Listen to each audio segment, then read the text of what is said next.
In this lesson, guys, we're going to learn about functions and function notation. We'll also learn how to notate the domain and range of a function. A relation is simply any set of input and output values, and we call these ordered pairs. There are no special rules that apply to a relation. So, for example, we could collect information on people's hair color and their name. Or we could gather information on your age and your shoe size, but there will be no special rule between these two pieces of information. This is a relation. Relations can be represented as a list of ordered pairs in set notation. We could take these ordered pairs and graph them on the coordinate plane. So a graph is a way to display a relation. We could put our ordered pairs in a function table or a relation table in this case. Or the last representation is a mapping where your inputs are in the left oval and your outputs are in the right oval. These are ways we can represent relations. However, let's get more specific with a relation. When we apply a special rule, then we have created a function. So a function is a type of relation. So a function is a relation with a specific rule. The rule will give us one output for each input. So for example, this equation is a function because if we put in an input value for x, the rule says to multiply that value and then add 1, and then we would get an output. So if we put in 2, we would get out 5. If we put in 3 for x, we would get out 7. If we put in 4, we would get out 9, and so forth. So you can see that for every input value, we get exactly one output. So if we put 2 in, we're going to get out 5. We're not going to get out anything else. That's what makes this equation a function. So the basic definition of a function is a set of ordered pairs in which each x element or x value has only one y element associated with it. So we can think of a function as a vending machine. So here we have our vending machines with our snacks and our drinks. If we put in a code such as A1, we should only get out the exact same item each time. So in this case, the code is like our input. It's the domain. And then the output is the item that we receive for that particular code. So let's make sure we understand the input is also called the domain. The output is also called the range. So again, a function is a relation where each input produces one unique output. Functions are predictable, just as the vending machine is predictable. If we punch in A1 as our code, we should get a water each time. Or if we punch in the code A2, we should get a Coke. So you can see that if we punched in A1 and got chips, then this vending machine would not be a function. But we will get the same item for each code that we press. So the domain for this example would be A1, A2, A3, A4, B1, B2, B3, B4. So these are all the input values. When I press A1, it's going to give me, in this case, the range is going to give me a water. If I press A2, I'm going to get Coke. A3 is a Pepsi. So my range is my output. For each input, I have exactly one output. It is functional. It is predictable. And then our last one is chips here. We have chips twice. That's fine. Okay, you can see that you can have a repeat of the output. So B1 and B4 both have chips, but I know if I press B1, I'm going to get chips. If I press B2, I know I'm going to get crackers and only crackers. So your inputs cannot repeat, but your outputs can. Here are a few other words that are used to represent domain and range. So if you want to, you can pause the video and write these in your notebook.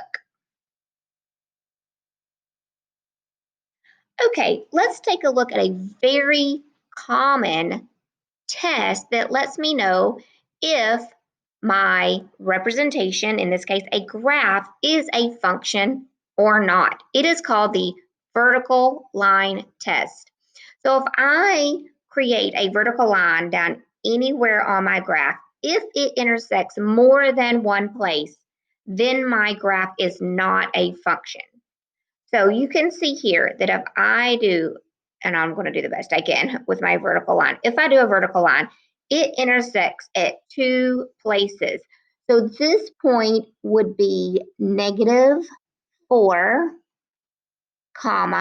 6, and this point would be -4, -1. So you can see my input value produces two different outputs. It's not predictable. So this is not a function.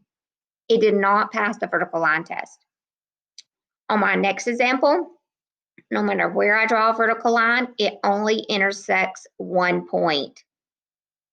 Each input has exactly one output. So this is a function. Here I have a positive line, and no matter where I draw my vertical line, it only intersects in one place. If I draw another one somewhere else, it only intersects at one place. So this is a function. So this is the vertical line test. Here I have the vertical line, and let's change colors just so we can see this. If I draw a vertical line on the vertical line, you can see it intersects every single point. So this is definitely not a function. Let's draw a vertical line down this graph. It intersects more than one, so this is not a function. And then we have the horizontal line. And if I draw a vertical line, doing the vertical line test, it only intersects at one spot. So this is a function. Okay, now let's take a look. Change this color. Now let's take a look at a few other examples that are not graphs. So here we have a table of values, and you are making sure that each of these inputs does not repeat. So I can see this -3 only goes to one number, 5. This -2 only gives me a 5. It's not like I have -2 gives me a 5 and -2 gives me a 4. None of my x's are repeating, so this is a function. Now here's our mapping. These are our inputs, and these are our outputs. You can see this 5 is going to a -3. It's also going to a -2. It's also going to a -1. So you can see that this is not a function because my 5 has many different outputs. It's kind of like the vending machine. If I punched in 5, who knows? I might get chips, I might get a Coke, I might get pizza. So this is not a function. Okay, let's take a look at this table. So I'm looking for any input values that repeat, and then I'm going to see what the output value is. So this -1 gives me a 3, and it also gives me a 5. So this is not predictable. So this is not a function. There is no one-to-one correspondence. Okay, let's take a look at some of these. So you may want to pause the video, and then we can come back and answer these together. Okay, in this table, we can see that each of my inputs, none of them repeat. Therefore, this is a function. So I'm going to write function, and my domain is 3, 6, 9, 12, and 15. Each of these numbers has its own output. 3 is going to a 7 and nothing else. My range is 7. It's okay for my range to repeat. In example 2, I have a 4 going to a 2, and I have a 4 going to an 8. So this 4 is giving me 2 different outputs. So this is not a function. My domain is going to be 4, 5, 6, and 7. So if it's listed more than once, you only list it one time. So my range is 2, 4, 6, 8, and 10. Again, the range is your output, the domain is your input. On this example, 1, 2, 3, 4, 5, they are not repeating, so this is a function. Each input has its own output, and the range is 1, 2, 3, 4, 5 as well. Okay, here we have a 7 and another 7, and they're going to have 2 different outputs, so this is not a function. My domain is going to be, I'm just going to put them in order: 4, 5, 6, 7, and my range is 1, 2, 3, 4, and 17. Okay, let's look at some mappings. So this 2 has, I don't even care what the output is. I can already see that this 2 has 2 different outputs because of the arrow, and so does this 4. So this is not a function. And our domain is 2, 3, 4. Our range is 7, 8, 9, 10, 11. Here, each of these inputs only has one output. One arrow is coming from each of these. So this is a function. Our domain is 5, 8, 12, and 14, while our range is 1, 2, 3, and 4. And the last one, each of these is only going to one output. Okay, so this is a function. It's like our vending machine. No matter what code I put in, I get the same thing, but I know what I'm getting.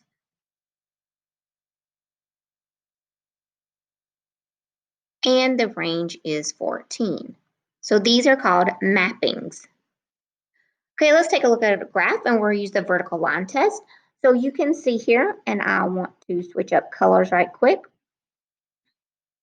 We can see if we do the vertical line test, it passes this graph. It only intersects once, so this is a function.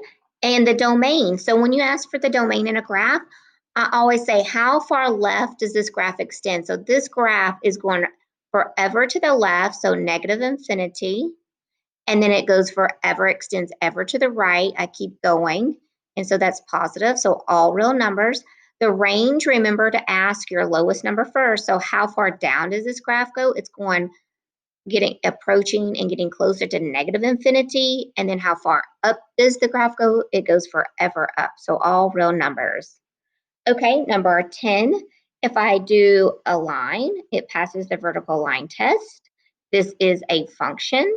So my domain is how far wide is it? So how far left does it go? It has arrows on the end. So this is going forever left, and it's going forever right. So again, all real numbers. And remember, use parentheses when we're using infinity. Now, let's talk about the range. Always ask, how far down does the graph extend? Well, this graph is going down forever and ever. And so the least value the range can be, the output, is negative infinity. And then it goes all the way up until it reaches right here at the 5. Okay. And because there's no big open circle, we're saying the 5 is included. So we're going to use a bracket. Okay, here we have a cubic function, and it passes the vertical line test. So this is a function. So let's see the domain, how far left. So this graph is going forever left and forever right. So it's going this way and this way. So all real numbers. And then how far down does this graph go? It's going all the way to negative infinity, and then it extends all the way up to positive infinity. So all real numbers. Okay, on number 11, this graph does not pass the vertical line test, so it is not a function. It intersects more than one place. My domain, how far left does it go? It goes all the way, this is -3 here, and it is included because it doesn't have a big open hole there, so -3, and then it goes forever to the right. It's going forever this way. How far down does this go? This graph is going to continue just slightly, but it's still going to constantly decrease. And then it's going to constantly go up, all real numbers. Okay, here we have a circle and it does not pass the vertical line test. So this is not a function. My domain, how far left it goes, this is -4 and it is included. And then this goes all the way to +4 included. And then how far down does it go? 1, 2, 3 to -4. And then this is +4. So how far down? -4 and then +4. Okay, we have this semicircle here and it passes the vertical line test. So it is a function. Our domain, it goes from -4 and it is included. And then it goes all the way to +4 and it's included. How far down does it go? So you're looking at the y values for your range. So it starts at 0. 0 is the lowest value, and then it goes up to +4, and these are all included. No open circles. Okay, let's look at number 14. It passes the vertical line test. So this is a function. The domain is going, it doesn't show an arrow, so let's just put one on it. There should have been one on it. So the domain is going forever to the left, and then it goes to the right, but it kind of stops right here.